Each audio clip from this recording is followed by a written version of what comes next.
The MMA fortune teller. The teller, the teller, the teller, the teller, the teller, the teller. What's up, boys? Bellator 242. All that nonsense you just heard, that was only for one guy in particular, the guy that was complaining about my tea sipping. So I apologize to the rest of you guys that are innocent casualties that got caught, in the crossfires. But that was just for one guy in particular. I hope you were listening to this. If not, I'll get you next time. But yeah, I promised you guys a Bellator 242 breakdown. And what I'm going to do is I'm going to break down the main card for you guys. So it's only going to be 4 fights. And really, in my opinion, the top 4 fights are really the only fights that I think most of you guys will be interested in.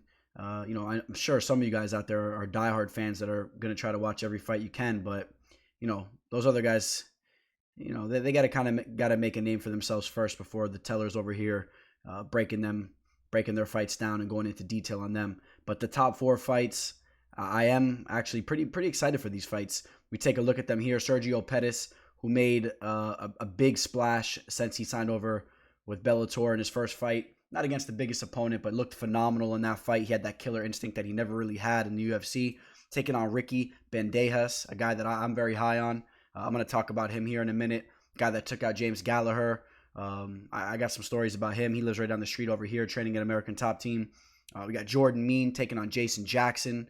The young gun Jordan Mean, who's not so young anymore, but at one point in time was one of the most highly touted prospects, taking veterans out in the game over in Strikeforce in devastating ways. We're going to talk about that. Jason Jackson was a guy that was on The Ultimate Fighter, American Top Team versus Black Zillions, who's shown a lot of promise too. And then we got Taiwan Claxton taking on J.J. Wilson. That's a good matchup. And Aaron Pico taking on Solo Hatley Jr. Aaron Pico, a lot of you guys are familiar with him. This guy, a little bit of a rough start to his career, but a guy that has all the makings to still be a spectacular fighter. And some of the most highly decorated amateur, and however you want to say that, not so much amateur, actually he didn't even have a really long amateur mixed martial arts career, but a very strong background, amazing wrestling background, very high striking skills as well, coming before he even came into MMA. This guy is a very complete mixed martial artist at the age that he's at, and he's tenacious, and he's a devastating fighter. So we're going to talk about him. Hopefully, he can keep the train on the tracks. We're gonna pick it up with him. We're gonna start off with this fight right here: Aaron Pico versus Solo Hatley. Let me think if there's anything else for you guys. We're gonna be doing the fight companion Saturday for the UFC event, and I'm thinking about doing a fight companion for the Bellator card too. The only thing is, like I said, this card is gonna be it's gonna be pre-recorded, so it's gonna be a tape delay. So a lot of you guys are gonna be able to know what already happened. I'm sure. It won't be as exciting watching the event, but if you guys are up for it, I'll do a fight companion for the Bellator card as well. I don't mind doing that. You guys comment below. Let me know what you think. Otherwise, we'll hold off for the UFC event that's taking place the following day. All right. Now, the first bout we're going to be breaking down, Aaron Pico taking on Solo Hatley Jr. We talked about Aaron Pico here for a second before. Now we'll go into more detail. One of the few Bellator fighters that actually has a Wikipedia based on him, and it's because he's a very decorated dude, man. This guy has a very decorated wrestling career. Just so you guys have an understanding, this guy is a very, very good wrestler. And then he also, he has a boxing background, a pancration background. He's a devastating fighter, man. I'm telling you guys.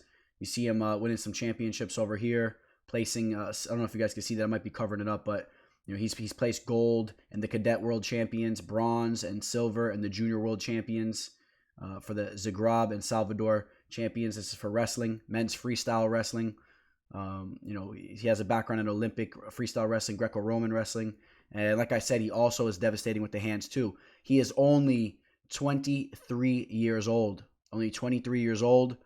And what was one of the most highly touted prospects, when he made the MMA transition.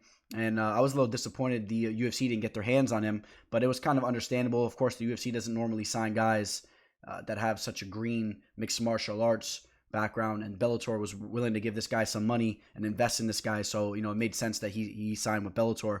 It'll be interesting to see down the line when he's like 28 years old, 29 years old, if he ever makes his way over to the UFC, because he will be a devastating fighter at that age. I truly believe that. You take a look at how his career started, did not start the way that he wanted to. That's for sure. He started off with a loss right from the get-go against Zach Freeman. Zach Freeman was this guy that was like a teacher or whatever he was, coming off the couch, a jiu-jitsu guy.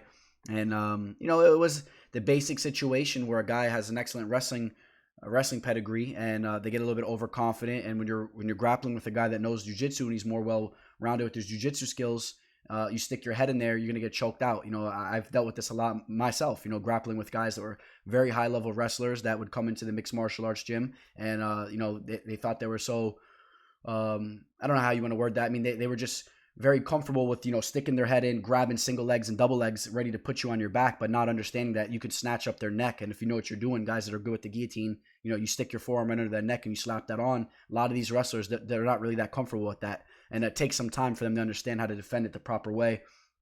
That's what happened in that fight. But then after that, man goes on a 4-fight win streak, taking out a guy like Leandro Higo, who's a very skilled fighter. I believe he trains with the Pitbull brothers over in Bellator as well. Very, very high caliber fighter. So, I mean, and let me touch upon these other fights that he's winning too. He was going out there just devastating these guys, taking them all out in the first round, right? All 4 of these fights.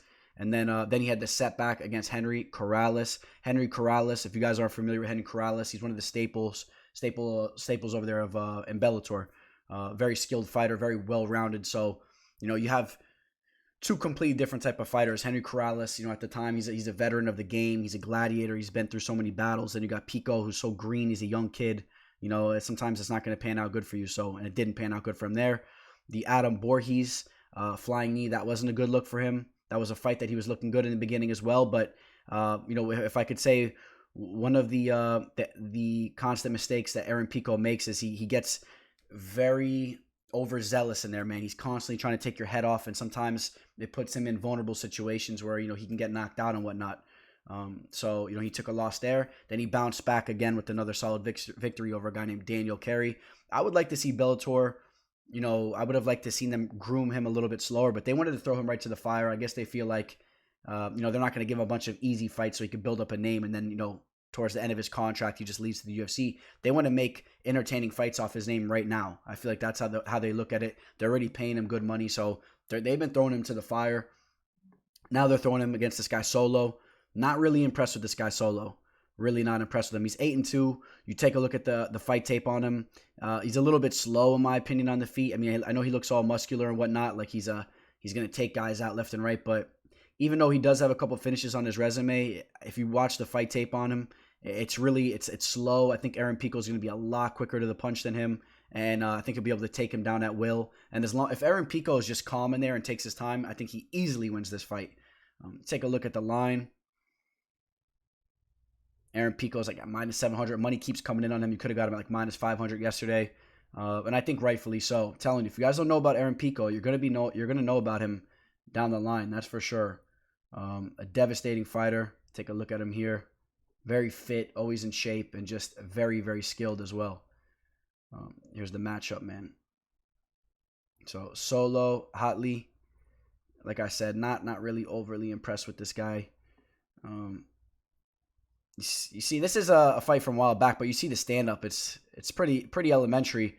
Now, that was 3 years ago, so of course he's going to keep grooming his skills. Like I said, though, more of an intimidating type of physique on him, but not really overly impressed. And I expect Aaron Pico to go out there and handle business. So maybe a potential parlay setup, but the line's kind of high. And then Aaron Pico's a guy, like I said, who's dropped the ball a couple times and still very green in his career. So you might want to be careful with that.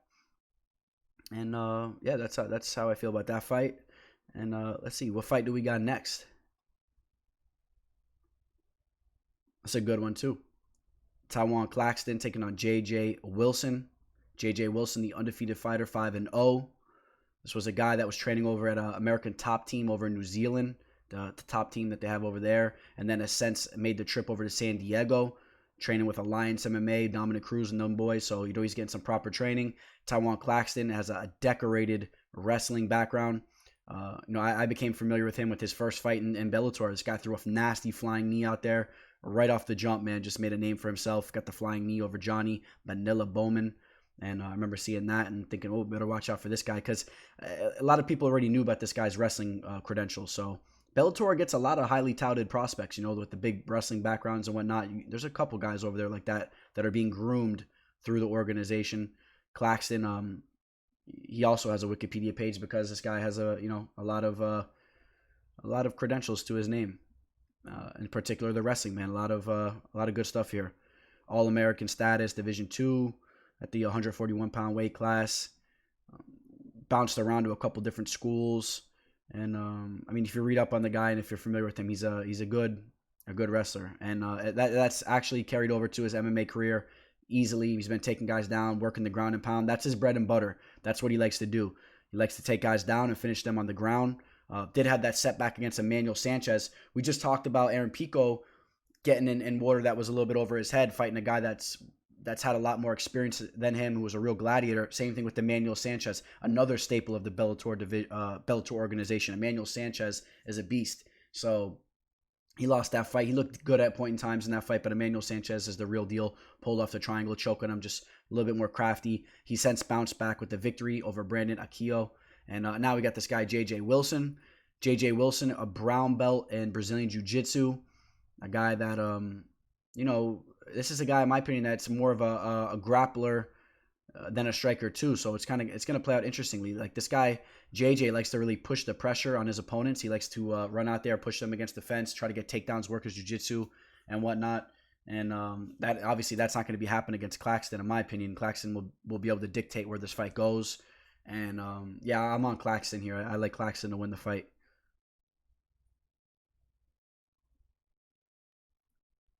All right. This is going to be a quick breakdown video. We only got 2 more fights to talk about, but I'm excited for these fights, man. These are cool fights here. Jordan Mean taking on Jason Jackson. If you guys aren't familiar with these guys, then maybe you're casuals, because Jordan Mean, if you want to see one of the most devastating knockouts that's ever happened in an MMA bout, go look up his bout against Cyborg. This was Cyborg Santos, the female fighter. This was her old boyfriend. They both used to have the same name, Cyborg. And go watch the knockout in that fight. And at the time, Jordan Mean was so young, and he had so many fights at such a young age. His dad was grooming him in the MMA game from a child. And if you go back and watch the elbows that he was hitting on Cyborg, you started to see, like, at the time, you kind of felt like there was a new age of fighter when you saw this guy. You're like, wow, because you never really see people implement the elbows like he was doing. He was pressuring him against the fence, almost like Nate Marquardt against Tyrone Woodley, just putting him against the fence, nasty combinations. And I highly recommend you go check that out. I would show it here for you guys, but I tried that a couple times, and YouTube doesn't like that, so I get hit with the copyright thing, so I can't really put on fights for you guys. But Jason Jackson, this guy is very athletic. Jason Jackson, you take a look at him over here fighting Marcelo Alfaya. This guy used to work out in the LA Fitness that I used to go to over in Coconut Creek, across the street from my childhood home. I used to bump in him over there all the time. He'd be taking his shirt off, weighing himself in the scales late at night when everyone was leaving the gym. I used to be there late night, hit the hot tub and stuff. And this dude had a sick tattoo. He had the cage on his back. Obviously, you knew he was a fighter right away. Talked to him a couple times, and really tough dude. And he also was on the Ultimate Fighter, ATT versus Black Zillions. They squared off, and Jason Jackson got the best of him there. And Jason Jackson, very athletic guy. We'll take a look at his resume. It's kind of interesting, his career. He's only had, I guess that's a decent amount of fights, 15 fights, but he's been around the game for a long time. And since the Ultimate Fighter, we'll take a look. He was on the Contender Series, that's right, and he lost to Kyle Stewart. And then that's when Bellator picked him up. But yeah, he was over in Titan FC for some time. And he lost. This was on the show. He lost to Michael Graves after beating Marcelo Alfaya, the guy I was talking about. Michael Graves, a very skilled fighter, American Top Team product too. And then, he was winning a couple fights after losing that. And then he got his shot in Dana White's Contender Series where he lost that fight. Bounced back with 3 more victories. Bellator picked him up. Lost to Ed Ruth. Ed Ruth, the Penn State product, the very, very, very strong wrestler. So, that was a close fight. And then he bounced back with another win over the Japanese fighter. So, he's been doing his thing. Jordan Mean, on the other hand, this guy is already retired from the game a couple times. So you got to wonder where this guy's head's at. He retired years ago. In the UFC, he retired when he was a kid. But like I stated, he had so many fights on his resume already. So it's kind of interesting. He's only 30 years old still now. And how many fights does he have? Come on. 43 fights. at the age of 30. It's a lot of fights, man. And you know what? He won his last 2 fights against Alex Morono, Eric Silva. The Thiago Alves fight, he almost finished. Alves looked amazing in that fight, and then got caught in the body, got dropped the liver shot, and then lost to Belal Muhammad and Emil Weber. Meek shouldn't have lost this fight against Meek. I mean, the recipe is out there to beat Meek. You know, you just take him down, but made some mistakes there. And, you know, he's been through some wars, man. He's taken out a lot of guys. Mike Pyle, the Matt Brown fight was an excellent fight. He lost that fight, though. Dan Miller, Jim Miller's brother, he took out. Tyrone Woodley, that was a split decision loss. That was a very close fight. Could have went either way back in the Strikeforce days. I remember I was watching that fight. I was very upset he lost because I was high on Mean from when he was a kid, man. That was coming off the victory against Evangelista Santos, Cyborg Santos. And Marius Zaromskis, another skill fighter. Josh Berkman, Joe Riggs. I mean, these are OGs in the game. I mean, he was fighting with all these guys since he was a kid. I mean, look at this. He has professional fights all the way from 2006. His first fight ever was against Rory McDonald. Think about, you know, both those guys, young kids, you know, that would eventually become some of the best fighters in the world. It's really cool to see all this. You know, 2 Canadian fighters. Jordan, you know, Mean is a Canadian fighter as well. So, and his dad groomed him. His dad was a mixed martial artist, a very tough dude.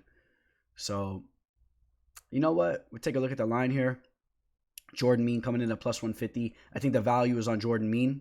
That's what I think here. I think this fight's very close. And I'm going to go Jordan Mean to win the fight. I'm a big fan of his and possibly some value on that. Jason Jackson's very skilled too, a striker. This should be a striking match. These guys should, you know, throw some strikes in the center of the octagon or center of the cage over there in Bellator. And I'm going to go with the dog, Jordan Mean. Jason Jackson representing Jamaica over here in South Florida. Cool dude. Maybe we'll get him on the show one day. And this is going to be a good fight. Make sure you guys tune in and watch that fight. Now, we'll get to the main event. You guys know what time it is. It's a cool fight for Bellator, man. I'm happy that Bellator is back. They finally figured it out. You know, they're able to put an event together for us. I think that's better for us, right, as fight fans. Why not have Bellator events going on, UFC events going on? Better for us. Taking place in Connecticut. Not really sure why they gotta, you know, have the event take place earlier and then have it delayed. You know, showing tape delayed. I don't really understand what's going on with that whole thing. They do some questionable stuff over there in Bellator, man. Scott Coker. There's some rumors that they might be leaving Paramount. I heard that there's some rumors that they might be getting signed by what was the old station? Was it Stars? Not Stars. Is it Stars? Where Strikeforce used to be aired on. Sorry, man, slipping my mind right now. You guys know what I'm talking about, though. You know, that old station. There's some talks that they're working with Bellator and trying to get it looking like the old Strikeforce days. We'll see how that goes. I think they have a lot of potential, man. They're signing a lot of big names. They got to keep it going. Sergio Pettis was one of the names that they signed recently. And, you know, it's pretty cool how they did that. They threw him in there with the scrub and made him look good. All of a sudden, Sergio Pettis has this killer instinct that he never had inside the octagon. You know, he went out there and he defeated this guy, Alfred Kazakian, finished him with the guillotine, but he set it up with the hands. And it was devastating. You see him over there, man. He choked him out and then stood over him, started screaming, was just dropping shots on him. And it was something that we just never really saw from him in the UFC, in my opinion. How many finishes did he have in the UFC? Not a lot. I think he's been finished more than he has finishes, that's for sure, right? I mean, look at this. Decision, loss, got finished. Decision, loss, got finished. Decision. That was a loss for him. Split decision, victory. That was a big win over Joseph Benavidez, but, you know, no finish. Decision, loss. And then he got the win against Tyson Nam where he that was a big play of mine, actually. I parlayed and made some big money on that play. And he actually had all types of striking records on Tyson Nam's forehead in that fight. But again, no finish. Then he goes over to Bellator, and all of a sudden he's got that edge. But again, against a guy, 11-5, not so high in this guy. Lost to Sean O'Malley on the Contender Series. Took out Chris Beal. We talked about him on the other breakdown. Chris Beal coming up again. A guy that was in the Ultimate Fighter, trained by Ronda Rousey. But just to touch upon that real quick, I think this is an excellent matchup, though, because now we're really going to see what Sergio Pettis is made of. His opponent here, Ricky Bandejas, is truly a skilled fighter, in my opinion. Ricky Bandejas, he put his name on the map when he took out James Gallagher. Bellator was trying to groom Gallagher, make him the new dude over there. He derailed that. I mean, James Gallagher's still young, and he'll bounce back. He's already came back and had a couple wins, but that really kind of tarnished his resume. Then he lost to Juan Archuleta and Patchy Mix. Both these guys are very skilled fighters. Like, we're talking UFC caliber fighters. Don't get it twisted right here. So then he bounced back with 2 victories. Looked very good on both those fights. Got finishes, and he's a rangy, tough dude. He's been training at American Top Team. He's made the move down here. Small world. He lives in this apartment complex right next to American Top Team. I grew up right down the street from where American Top Team is now. They used to have an old facility down the street, but it used to be all like open lands. I don't want to say farm area, but like, big open fields. We used to ride dirt bikes out there, run around, cause mischief when we were kids.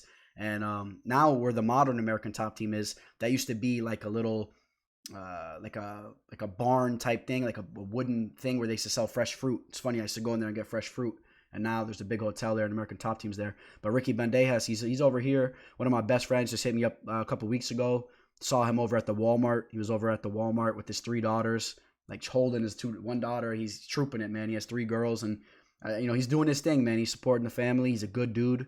You saw when he was going against James Gallagher, he never really talked crap. You know what I mean? He kept his mouth shut. James Gallagher was going after him like crazy, and this guy seems like a really good dude. I would love to have him on the show. Would love to have him on an MMA live discussion. Maybe down the line we'll get him on. And he's dangerous. He's dangerous on the feet. He's 28 years old. I want to compare these guys for you guys real quick, just so you have an idea as far as the physique goes. Because Sergio Pettis does have a good reach for his height, but he's 5'6" compared to 5'10". So Ricky Bandejas is going to be 4 inches taller, but only 1 inch reach advantage. It says Nick Catone's MMA Fitness, but he's over at American Top Team now. He's doing his thing over there. Sergio Pettis does have a good reach for his height, and this is a good fight. This is really a good fight. I've been back and forth. Here's Ricky Bandejas when he took out James Gallagher. If you guys can see that, hit him with that crazy step in, up kick, karate style, man. However you want to say that, man, right to the face. That was disgusting. Made James Gallagher's head look like a Pez dispenser. Finished him, slept him, and but I like James Gallagher. I'm excited to see him get back in there. I would love to see a rematch between these guys. But Ricky Bandejas is the real deal. I've been picking Ricky Bandejas to win this fight at sometimes as I've been breaking down the tape, but I don't know. Sergio Pettis looked really good in his fight as well, his last fight, and Sergio Pettis is very technical in there. As I said, even though he's shorter in there, only 1 inch reach disadvantage. I think Sergio Pettis is going to be very patient. He's going to be counter punching and whatnot. Leg kicks are good. Sergio Pettis is a guy that we've seen grow up in front of our eyes, man. I used to watch this guy, have kickboxing bouts when he was like 18 years old. Of course, learning from his brother Anthony Pettis, one of the best in the game. A legend, really. Very tricky strikers. And I'm gonna go with Sergio Pettis to win this fight. I think that the fight is very close, so I'm right down the middle on this fight, man. I really don't even want to say I'm picking Sergio Pettis. This is a very close fight. Ricky Bandejas can easily win this fight. There's some value maybe on that line, but when I look at the fight as a whole, I think that Sergio Pettis can eke out a decision here. Probably going to be a decision victory for Pettis, or even a decision victory for Ricky Bandejas. I think Sergio Pettis will go back to what he's done his whole career. He's going to be on his back foot. He's going to be a little bit more tentative, a little bit more cerebral in there. He's not going to have that killer instinct because Ricky Bandejas is a different level of opponent than the past opponent, and Sergio Pettis is going to know that. So, keep an eye out on that. And, yeah, man. That's the Bellator card right there. There's Ricky Bandejas, like I said, getting trained by the great Mike Brown. I bumped into Mike Brown over at Bare Knuckle FC not too long ago. Got a picture with him. Cool dude. Legend in the game. Took out Uriah Faber twice. One of the best head coaches in the game. So that's who he's getting groomed with. And he's getting groomed and sharpening his iron with a lot of good fighters over there. His weight that he's at right there, and being a professional, training in the professional class with Top Team, the guys that he's rolling around with and training with, you guys know what I'm talking about. Of course, we've had the pandemic, so you got to keep that into mind too. But it seems like he's still getting working over there. Like, take a look. Who does that look like to you? Another guy, that's what's his name? The Punisher, who's going to be fighting Frankie Edgar. A lot of names slipping my mind. Pedro Munoz. Really cool guy. I met him, man. We're having some beers, watching the main event for that Bare Knuckle FC. Cool dude. So, I mean, these are the guys he's training with. Dustin Poirier is always out there. Jorge Masvidal. He's rubbing shoulders with those types of guys. So, expect to see him get better every time he steps in there. All right. So that's gonna wrap up the 4-fight main card. It's gonna be tape delayed. Again, you guys let me know what you guys think. If you guys want me to do a fight companion for the Bellator card, I'll do it. I don't got a lot of stuff going on, so I'll do it if you guys want to. Go hang out, have a couple drinks, watch the fights. Other than that, I'm gonna do the UFC fight companion Saturday night for the main card. I believe it's starting at 10 p.m. Might be 8 p.m. Eastern. Gotta check that out. And I have one play locked in. So, all you guys that are working with me, you guys know what's up. You guys got that last night. I'm finalizing some other plays. Definitely going to have some other plays in the card. I'm excited to make it a profitable event here this Saturday. And, I'm excited, man. Excellent weekend of fights. You guys enjoy the rest of your week leading up to the weekend. And I will catch you guys this weekend for a big fight weekend. Bellator and UFC taking place, all right? Signing out. The Teller.